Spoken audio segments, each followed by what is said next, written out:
also mention that what I'm going over is something that I teach, not only in terms of writing in my books.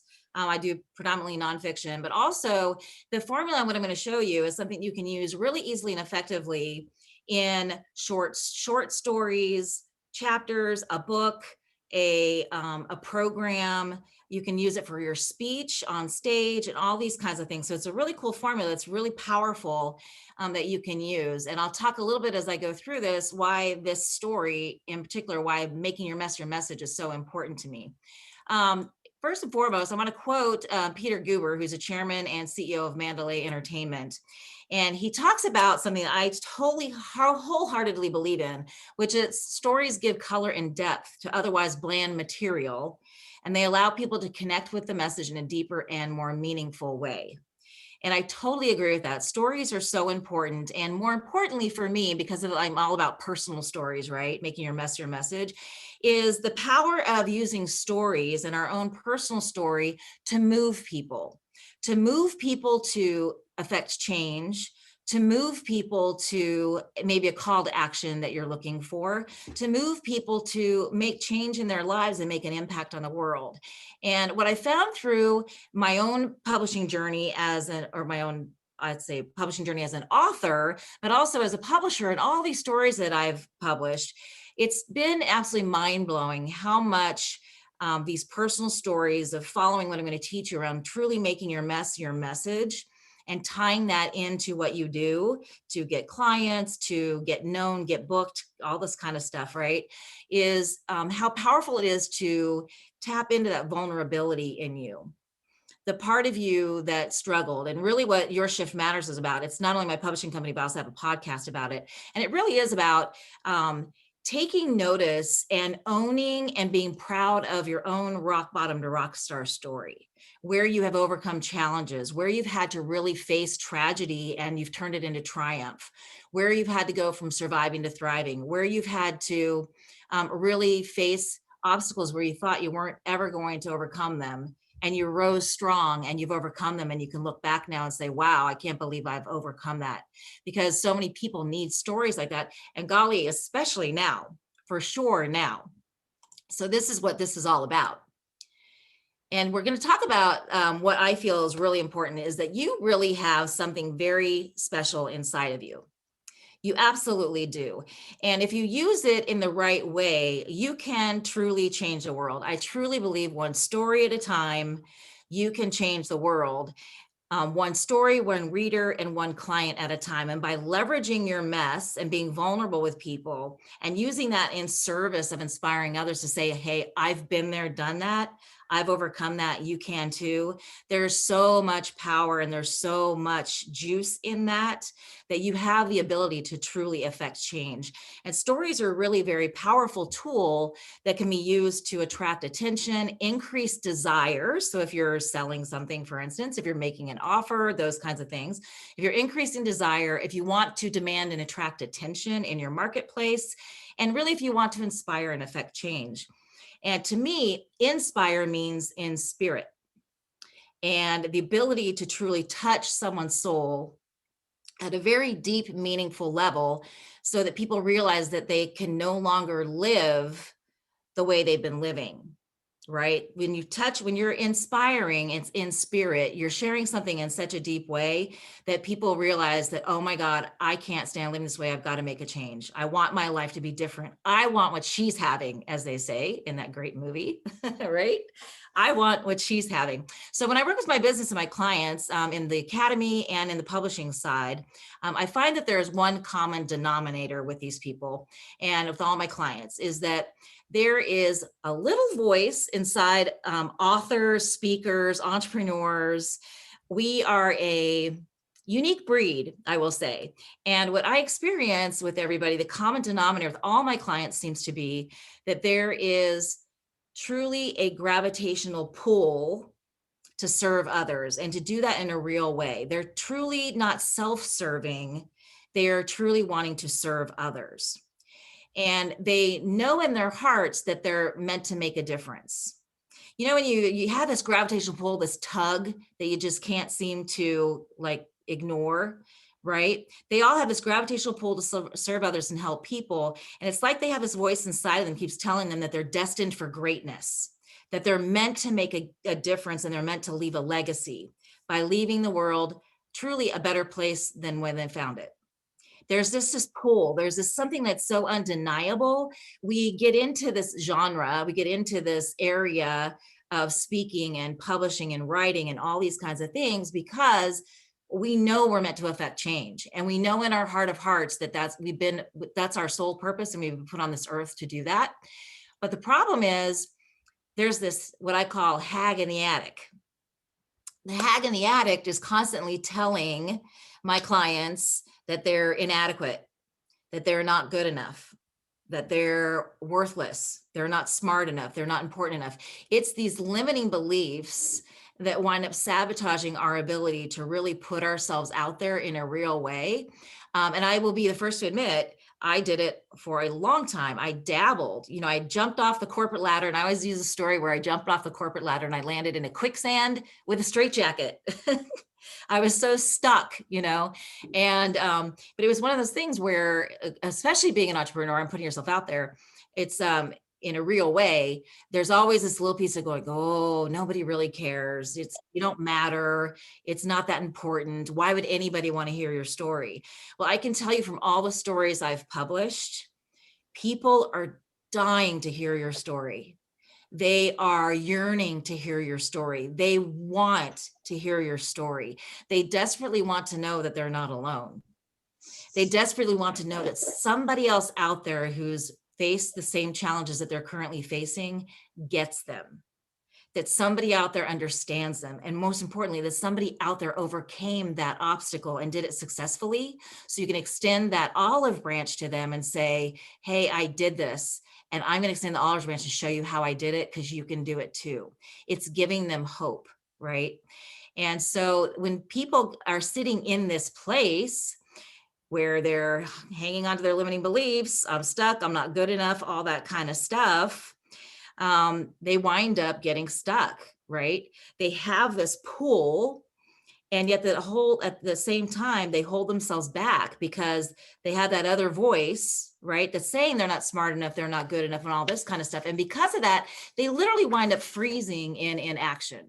They wind up, in spite the inspiration, that gravitational pull and that tug, the hag in the attic that I like to call, is a lot louder lots of times, so much louder than the part of us that knows we're here to serve, right? So what we wind up doing is we stay frozen in inaction, and we lose sight of the fact that you're an expert. You're absolutely an expert in what you do. You're an expert at your own life. Nobody else has lived the life that you have. No one else has overcome the challenges that you have, right? Or in the way that you have. They haven't even faced the same challenges, right?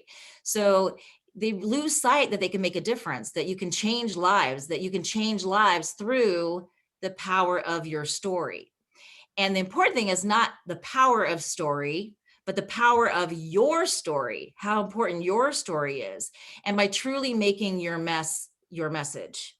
And I can't even tell you, just from all the years I've been publishing other people's stories, how much it has just touched my heart when we get feedback from people saying, oh my God, I can't believe you published that story. Like, holy cow, if you didn't publish that, I would have never known there's a way out of this, right? I experienced the same thing. And I'll talk to you a little bit about some of the books that we've done that have been pretty powerful, where it really has just led to people saying, you've changed my life, which nothing is better than that, right? Especially as an author, speaker, as a change agent, to get feedback from people like that saying that you've changed your life. It's just unbelievable. So my message really here is not to convince people. When I work with my clients, I don't convince them that they're an expert and that, wow, you need to be an expert, because they have that hag in the attic, right? My role is to be that beacon of light so that they might see the path that can propel them forward, right? And I really firmly believe that everyone who feels that gravitational pull, that tug in their heart, they not only have the ability to change lives, but they have the responsibility to put themselves out there. They've given this gift for a reason. God has bestowed that on you for a reason. And we not only have the ability, but the responsibility to put ourselves out there in a real way. And everyone, in my opinion, has been blessed with obstacles that they never thought they'd be able to overcome, but they did. They've been blessed with challenges that they never thought that they thought would be their demise, right? But it wasn't. They were faced with traumatic experiences that they were actually able to successfully triumph. And what the world needs now more than ever, this is why I was so excited to be here with Amy to talk about this, because what the world needs now more than ever, as we all know with everything we've been going through, is they need to know they're not alone. They need to know that there's hope, right? That there's someone else out there that was able to beat it, and that they can beat it too. All this experiences, I can't even imagine the stories that are to come out of the last year we've had, right? Unbelievable stories, I'm sure, that are going to change people's lives. But by making your mess your message can be the beacon of light for that someone who is truly out there waiting for you. Truly out there waiting for you right now. And now more than ever, right, I said people need you. They need what you have to offer. And it's through the power of story and you making your mess your message that you have the power to change lives. Now, with the publishing that you guys do and the stories, how many of you actually done any, has it been fiction, nonfiction? What has it been typically? Minor fiction. Nonfiction. Nonfiction, how to, like that type of stuff. One biographical novel. Okay. Fiction, and I've got a couple of non-fictions, but I've never published the non-fictions. Okay, cool. Fiction. David, what'd you say? Fiction. And James? Yeah, that was James. Fiction. Fiction, lots of fiction. Okay, cool. And I thought, I kind of figured, because I know Amy said there's going to be a mix. And so what I want to also say is that this story, that the thing that I'm going to give you, and of course you guys are fiction expert writers, so I don't even have to tell you, but there's ways to weave in your message too, and your mess, obviously, in your fiction books. But people want to know who the real writer is, right? They want to know about you, because surely the stories and the experiences, the mess that you've had in your life has lent itself to a lot of the content and all the great stories you put in your books, I am sure, right? But this is a way for you guys to highlight yourselves as expert authors in your genre of fiction, nonfiction, whatever it is, and to be able to still follow this methodology I'm going to give you, to leverage making your mess your message. And when you're thinking about what I'm going to show you, is think about it in a way of, how can I leverage story, making my mess my message, as a way to lend itself to how it got me to where I am today as a fiction writer or as a nonfiction writer or whatever type of writer you are, right? So you can leverage this nonfiction piece, making your mess your message, as a way to lend itself to how you got to where you are today, being a successful nonfiction writer. Does that make sense? So this is a really great opportunity for you. So in my publishing world, in the Your Shift Matters publishing, we've published all kinds of books. And again, it's all about the shift. So either I do a lot of anthologies. So anthologies, I'm sure you guys know, since you're in the industry, a lot of people think, what the heck is that? But a book with multiple authors. And these books have been really very popular, and they're all about mess your message. My Your Shift Matters series is a #1 selling book series, but it's all about stories. So I'll give you, like, people have written about fertility and pregnancy issues, like miscarriage, fertility, and pregnancy. And we even had men that wrote in that book too about how it affected their lives. That one was a huge influence on people who are the readers who read it. For instance, miscarriage is something that people don't talk about very often. In fact, I wrote in that book about my own miscarriage and the experience and the struggles I went through, and I used the formula I'm giving you. But also I wrote about that, and then it was so crazy how many people came to me and said, oh my God, I've had a miscarriage, but I've never told anyone. Right? Thank God you're putting it out there, because now maybe I realize it's okay to tell people. They don't have to feel the shame again. Or, some people wrote about being abused by their spouse, or being raped, or going through severe depression and committing suicide, and all these amazing stories. And every single author, I want to point out, in my books they have a success story, right? That's their message, how they overcame depression, how they overcame all these obstacles and they crushed it. And that's why they're the most amazing trauma recovery coach ever. That's why they're the most amazing writing coach ever. That's why they're the most amazing, whatever, right? Whatever they decided to do in their lives. And so they always tie it to how they've made that mess their message. So it's very cool, these stories that we've been able to publish. So there's 9 components to every story in the mess to your message. And again, think about this, and I can certainly give Amy the deck if you guys want this. And if this isn't new to you, sorry, but I hope you guys learned something from this. Hopefully. But so this is 9 components. And like I said, I use this for everything. I can use this for a chapter. I can use this for a literally 3-minute talk. If I get 3 minutes to pitch something or to give my story, I can do this in 3 minutes. I can do it in 45 minutes as a speech. I can write it as a chapter. I can write it as a book. So there's so many different ways to use this. So just as you look at the formula, I want you to think about how versatile this really is. So the components are the point of view, the backstory, your desire, the wall that you hit, the epiphany, and we'll go through each of these, the plan, the conflict, the victory, yay, and the transformation. Okay, so we'll go through each of these in a little bit of detail. I want to point out for you first, point of view is so important. And this is something that I will say absolutely limited me as an entrepreneur. I spent 27 years in the corporate world where it's kind of like, yes, sir, no, sir. What can I get you, sir? Whatever it is, right? There wasn't a lot of latitude to be yourself and have a point of view that might be different from everybody else's in the corporate world, politics and all this kind of stuff. So this took me a long time to really get. And point of view is so important. You have to be so clear about your message that you can't help but divide the room. You have to be so clear about your message that you can't help but divide the room. And you want to take them on a roller coaster ride through this whole process, which I'm going to show you. That's the rest of the components here. But you want to divide the room. And this is something I would refuse to do. And I'll tell you, before I got into publishing years ago, when I told you DuPont paid for my master's in psychotherapy, I wound up getting specializing in domestic violence. And I worked with a lot of people, and depression became one of my hot zones, right? Where I'm helping people overcome depression. And when I started speaking about it, I had the opinion, and I still do, and I've done hundreds and hundreds of hours of research. And so I know my stuff, that antidepressants aren't any more effective than a placebo, that depression is not a chemical imbalance in the brain. And it is not, it's never been proven. It actually was a marketing ploy that came up by Pfizer years ago, billion years ago.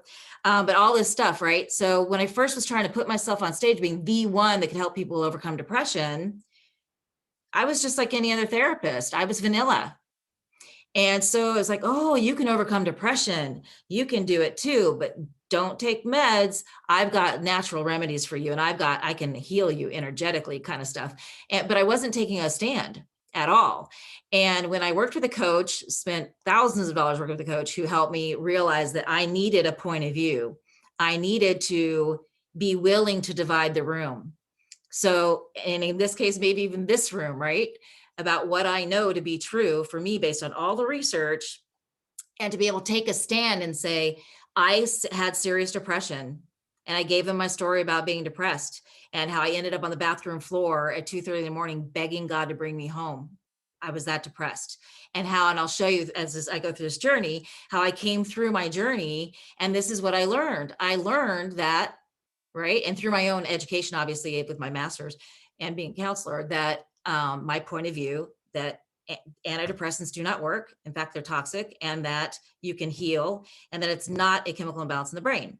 So I had to be very brave enough to divide the room. And I'll tell you, by standing strong in dividing the room, it was a total game changer for me. All of a sudden I was getting noticed. I had the cojones to stand up. I had the courage to take a stand, and people wanted to work with me. So my complete business in that genre back then completely changed. And I wound up getting a ton of clients from that. So when you're thinking about your point of view and you're looking at your mess and your message, you want to think about, what is it that you've learned that other people need to know? What do you want the world to know about you and about what you've learned? So you can see how I was using my mess as my message about what I've learned. What happened to people if they never read it? In my case, if they don't read it, they're going to keep following mainstream media, and they're going to keep taking antidepressants, and they're going to get worse because they're carcinogenic. So these kinds of things, right? What will happen if they never read it? If they never hear my story? What's going to happen? What are the tangible benefits of knowing what I know? Of learning to, for instance, learning to treat depression a completely different way, doing it naturally, where you don't have to be on meds the rest of your life, right? What gives me the right to talk about it? I've been there, done that. Does that make sense? Been there, done that. Okay, so that's a point of view. Let's talk about the backstory. The backstory is, so where you were when you had your big aha that things needed to change, okay? Return to the beginning of where you were struggling with the same thing that your audience currently struggles with. And what was your rock bottom that made you realize things had to change? So I'll use my personal story here. I gave you a little bit of it, so I won't dive deep into it. But the backstory for me was I was in the corporate world. I was miserable. I had that gravitational pull, that tug at my heart to know that I was meant to serve people at a greater level, that I had a whole different purpose that I was put on here on earth to do. And I was 27 years in corporate, climbing this to senior leadership and feeling more and more lost the higher I climbed that ladder. And then feeling more and more depressed, to where I eventually ended up on the bathroom floor at 2:30 in the morning, begging God to bring me home. I was so depressed. And that was the rock bottom that made me realize this is not me. This job is killing me. I've got 2 little girls that I need to be a mother to, that are just, I think at that time they were 2 and 5, maybe something like that. They were really young. But so that's my backstory. I start my story with, it was 2:30 in the morning and I collapsed on the bathroom floor, begging God to bring me home. Right. So I start that way. I hook them. And that's my backstory. And I talk a little bit about how I got to that rock bottom place. And again, I write about this too. I have lots of this written over and over again. And then the desire for change, right? The desire for change. How did you want to change things? What needed to be changed? How did you want your life to be different as a result of having that aha moment? What was the external struggle you had to deal with? What was the internal struggle you had to deal with? How did that struggle impact your life? So for me, in the depression piece of it, I realized I can't live like this anymore. I literally wanted to die.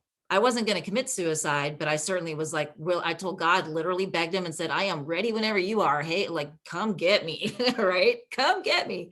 And, so I knew, so I could not live the way I was living. I couldn't be miserable in the corporate world anymore. I had to find my zone of genius and live according to my passion. And whatever that was, I didn't even know what that was, right?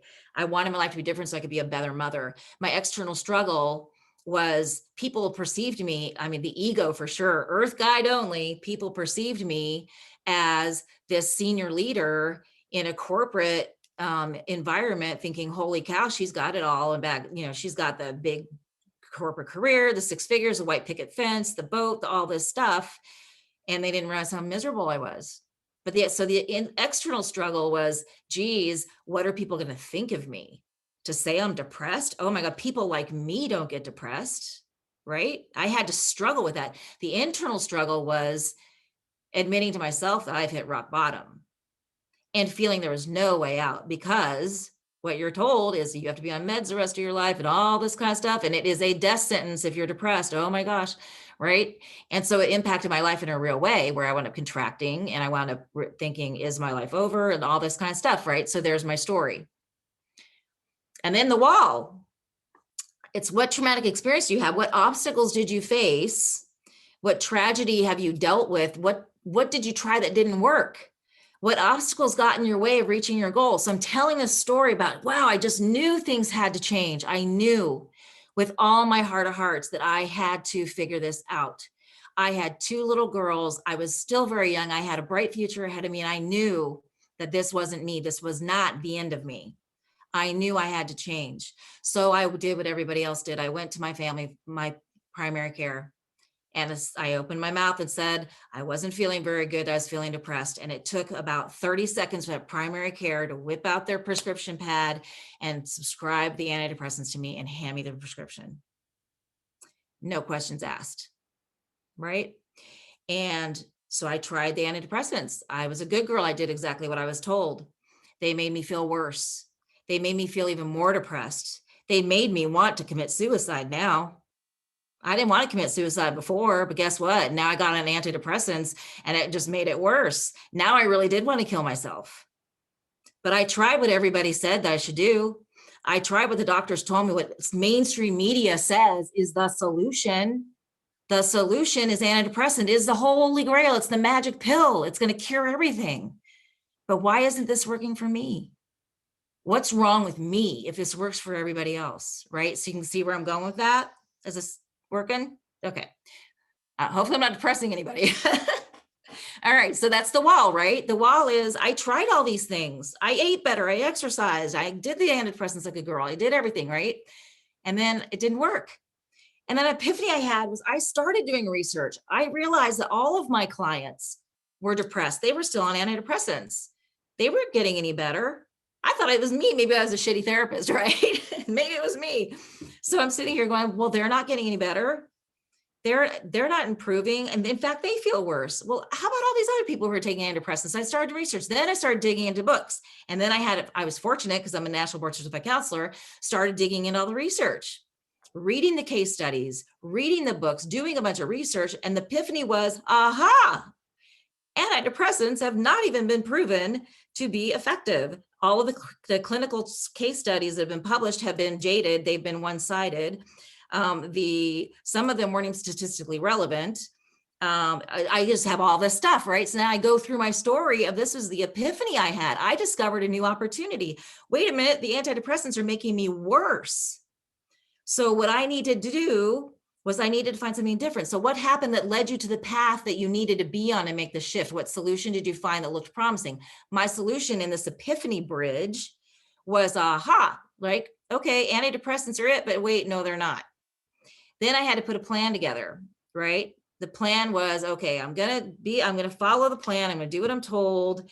I'm going to be on this journey.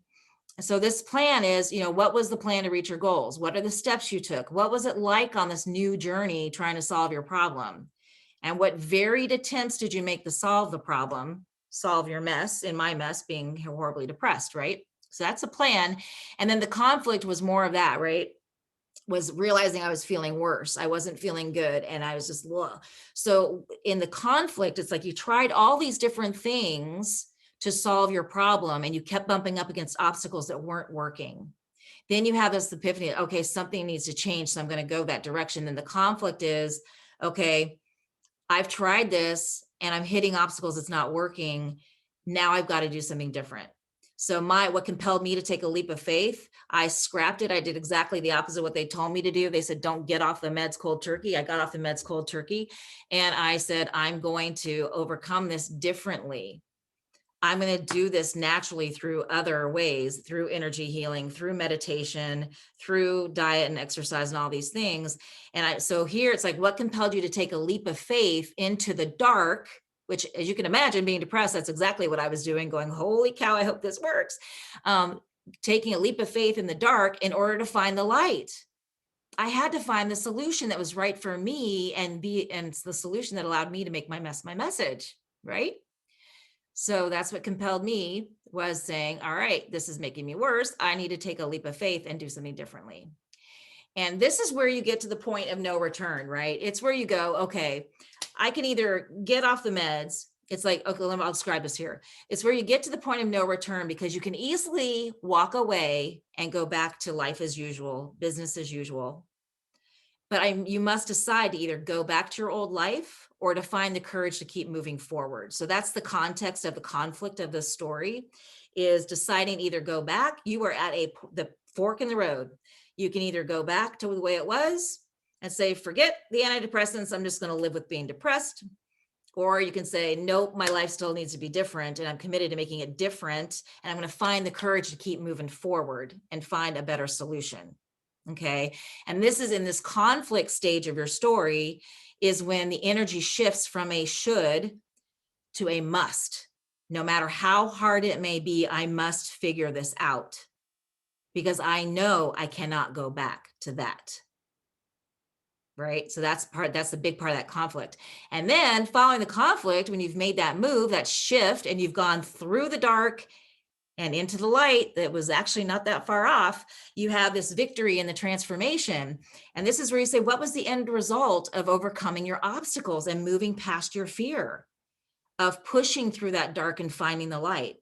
Who did you become as a result of the journey that you were on? How did it change your life? How did it change who you were? Who were you then and who are you now? What's that point A to point B transformation is what we're mapping out here, right?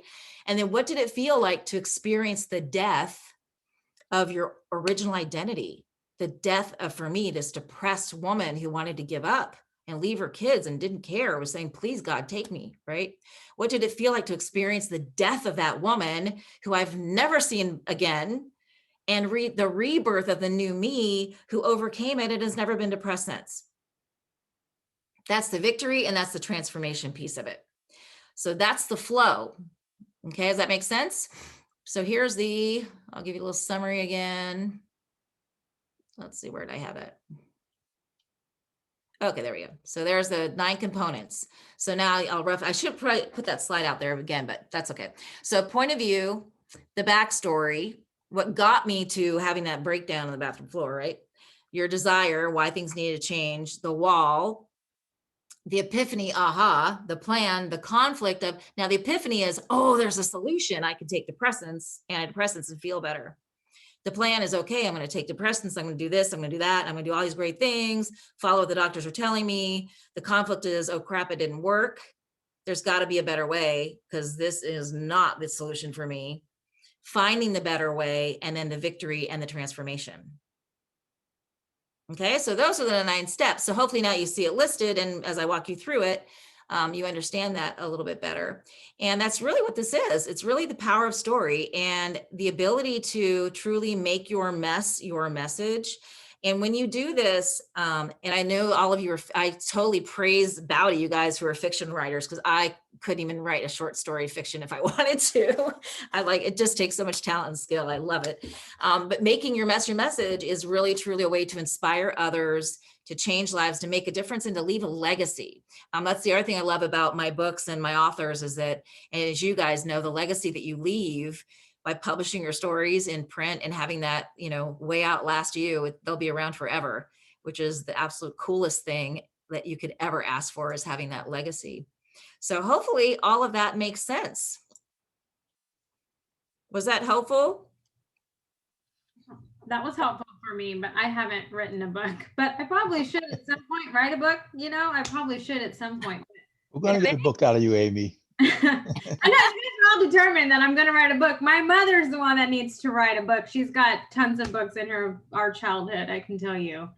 But no, I love that, because it's really kind of saying that I know you guys write fiction, and I'm sure that you could change any mess that you've had in your life into a fiction story. But I like kind of, where Dana was going with it, which is we all have multiple stories in us because we've all had hot mess moments in our life. I mean, you guys, I've had one today with my kids. So I'm sure I could write a book on that, a children's book.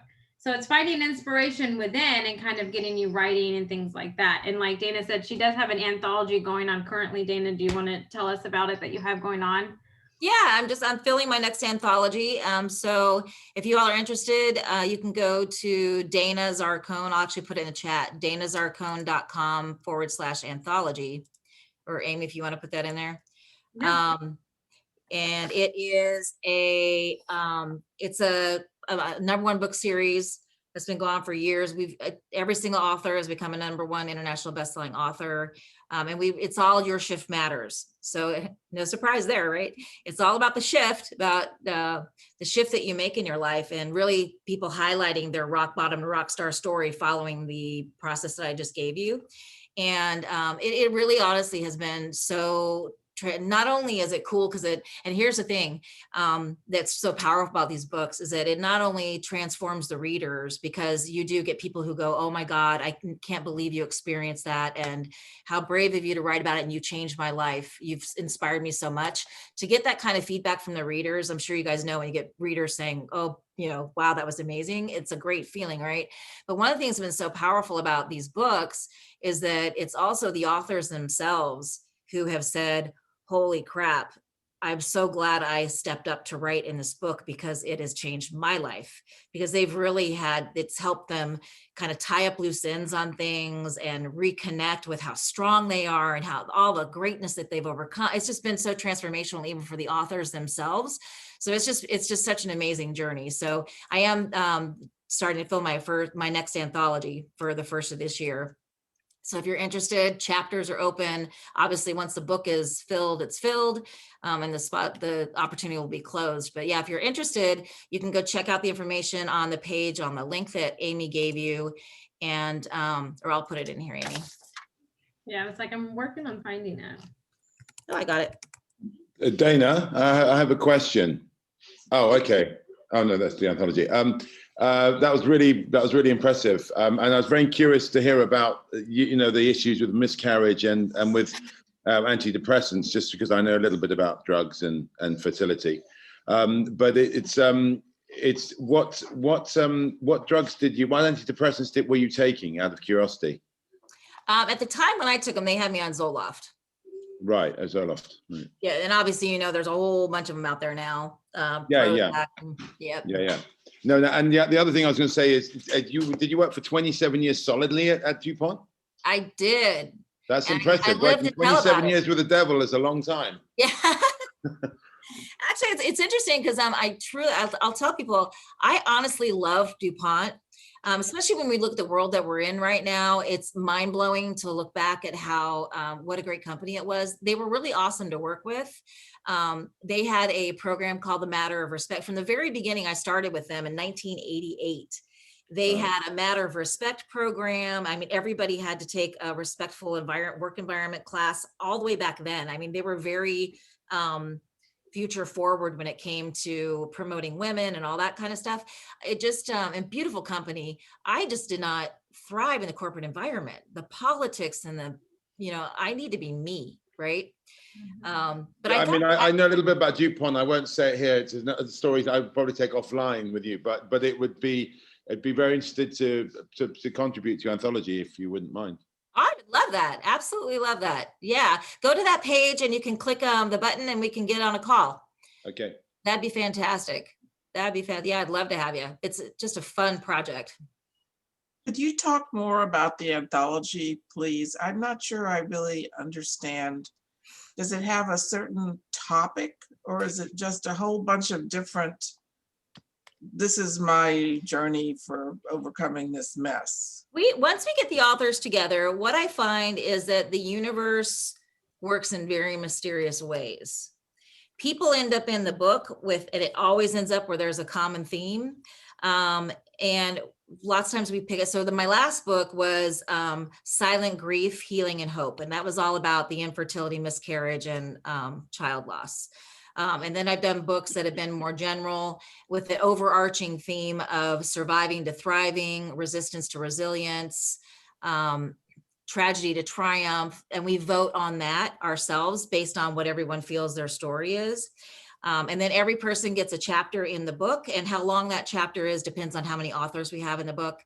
And then you have a bio page at the very front of your chapter with your picture and all the links and everything, places you want to send your reader to, and a way to connect. And then you have your full chapter, and you're highlighted in the movie trailer, the book trailer, the back of the book, you have a picture and all that kind of stuff at the back of the book. And obviously it's added to your author profile and all that kind of stuff. Did that answer your question? Yeah, that's much more clear. Basically, then you put yourself forward as an author, as opposed to submitting a chapter. You put yourself forward as an author, and if you're accepted, then you write your chapter. Nope. If you're interested, we hop on. You come into the group, and now you're part of my author group for this book, and then everybody writes a chapter. Okay, How and many anthologies do you put out a year? Well, they're usually 3 to 4 month projects, so I do about 3 to 4 a year. Hopefully more once I build up my team, and then Amy and I are going to be working together on some of these projects too. So you'll get probably Ames in this too, supporting you.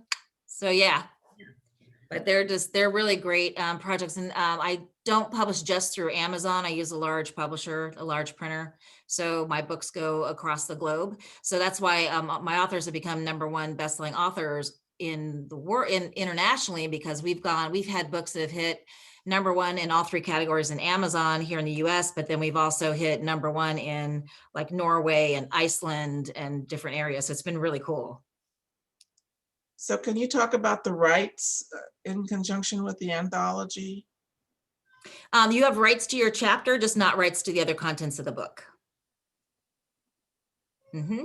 And do you, I mean, I've published in 3 anthologies now, and most of them ask that you don't place your chapter anywhere else for a year. Mm-hmm. Is that, what kind of, is there, you do have any kind of guideline like that? Yeah, we have the same thing. Yeah, just to guide, just to make sure the book stays intact as an original book for the first year, while there's still sales and stuff. And from a royalty perspective, from this perspective, since there's 20, usually we've had us up to 25 authors. And as you guys know, there's not a lot of royalty to go around. There isn't royalties per se. Once we launch the book and we hit #1 in all the categories, and you become a best-selling author, then the books are all yours wholesale, no additional cost or anything. You just order them from me and I drop ship them right to you. Nice. Does anyone Um, have? I was Go ahead, CJ. gonna say, mine wasn't an anthology, but kind of to go along with what you were talking about. I'm a fiction writer, and I take different parts of my life and I put them in within the stories. And the other thing that I do is I also take a portion of the proceeds and donate it to a charity that it coincides with. For example, the Grace Restored series, I'm from a domestic violence past. And so I took those stories and put those stories in mate with Katie, the character, and a portion of the proceeds go to a domestic violence shelter. And so I think that's what you were talking about, if I'm following you correctly. Yep. Okay. Everyone comes in and you write your chapter based on whatever. And I always tell people for our anthology is pick your message story that you want, that you feel inclined to write about. Because it's interesting, when I first started this journey doing an anthologies, people would come to me and say, gosh, I don't know if I have anything to write about. But now most people come, I say, well, just sit with me for a half hour. We'll come up and people go, oh my God, it's like, which one do I write about? There's so many stories that you can write about for sure. And just, the good thing you just made, I'm pointing to you, but you probably don't even know that you're over there. Is we do all the proceeds, because I don't have a way of dividing up the royalties, all the, whatever the profit is from the launch. Plus the other thing is it's indifferent too. We have some people who are gangbusters, have a huge network and we sell a lot. Some people don't have a lot of network at all. They're not promoting. So it's hard to tell who gets the prize, if you will. So I do donate all the proceeds to a charity that we agree on. That's Right. I nice. meant as far as like my stories, I wasn't referring to the anthology itself. I was actually referring to my stories. Mhm. That's exactly what I do with my stories. I know, it's awesome. That's Okay. very cool. I- Thank I- you Make yourself. it- Mhm. Am I missing something there? I want to make sure that we're. That's just making sure we're on the same page. I was referring to the fact that that's what I do with my stories. Uh-huh. Okay. Yeah, I'm sorry, but I totally love what you're doing. But when you said the charity thing, I was like, oh, that's what I forgot to mention. So how many anthologies have you done so far doing? You said, I think 4 a year or 3 a year? 8. I have to go back and look. 8, I think. Different brands though, but yeah, 8, I think, somewhere around there. Dana, I have one more question. I've just gone onto the site and just filled out all the documents on it. It says there at the bottom, you've got a ticker box saying, I understand there is an investment. And what does that mean? Investment in time, investment in money, or what? You have to invest in the chapter, because as you guys know, I have editors, I have graphic designers, I got formatters, I have to submit the book and all those costs. So there's costs associated with it. So you're asking us to give you our knowledge and we have to pay for that knowledge. Is that what you're saying? You share your story and there's costs associated with publishing the book, yes. And you get obviously the book's yours afterwards to sell and profit with from however you feel like. You get the hard copy that you can order wholesale. You also get the electronic version that you can put on your website and sell obviously at your leisure. Okay. What's the average cost? Sorry, Zach. No, go ahead, please. Go ahead. What's the average cost of the author? It all depends. And if you guys are interested, we can meet. There's 4 different packages you can choose from to fit. There's like a legacy package and a catalyst package, but we can meet together and talk about which package would be appropriate for you. Okay. Can you just tell us the sort of the alpha and the omega list of different price packages just off the top of the head right now? I'm filled out the form, so I'm going to speak with you. So either way. Oh, that's okay. I mean, I don't have it with me, and I don't want to misspeak because we wound up redoing our pricing at the end of last year. So again, if you want to meet and have a discussion, it's something from like $9.97 to $19.97, $14.97, I think, something like that. But see, again, I can't be totally clear, but it's not before is that before like sort of Sandy discount price? I don't think there is a Sandy discount on this one. Okay. Does anyone else have any other questions before we cut loose? We do have 9 minutes left.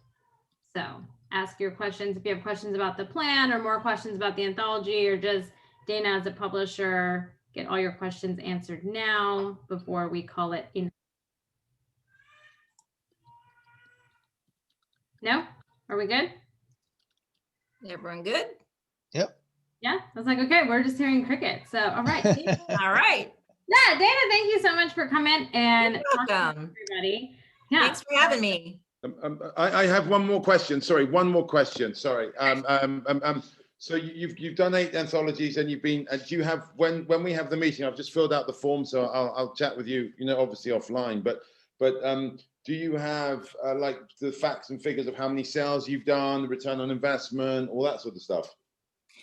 The return on investment is yours. So for instance, when you get that book, once we publish it, right, you can order as many books as you want wholesale, and you can sell them, and you get, usually it's $5 a book, and you can sell them up to $25 signed. No, I thank you. That's not what I meant. What I mean is that the ROI. So for instance, you put in $14.97. What's the general ROI on the previous 8 that you've done so far? Do you have a 40% return on investment? What's the sort of feedback that you get on it? For you guys? I put in $1,497. How much would I get at? What's the likelihood of me getting my money back? What do I have to do to triple my money? Do I throw the stuff in Bitcoin and go for it? I'm just saying.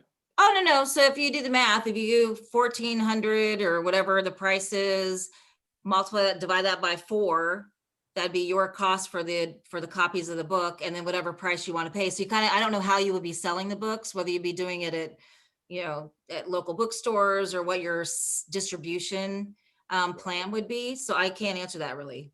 Right. Okay. Thank you. Mm-hmm. Okay, well, Dana, thank you so much for taking time out to talk with us today and kick off our inspiration and motivational month that we have going on. So with that being said, you guys, I will see you all on Friday for our first mastermind of 2021. And I'm excited about it, you guys. It's going to be a great year, and I'm excited to get you guys writing and pumping out new stuff for us to read. There will be some changes, so we're going to talk about all that in the mastermind coming up. They're not big changes. So we're going to talk about that and discuss it, and then we'll get right into the mastermind. But you guys have a fantastic rest of your Monday and rest of your week. Dana, thank you so much for joining us. Thank you. Thank you, Appreciate Dana. your time. Thanks, Amy. Yeah.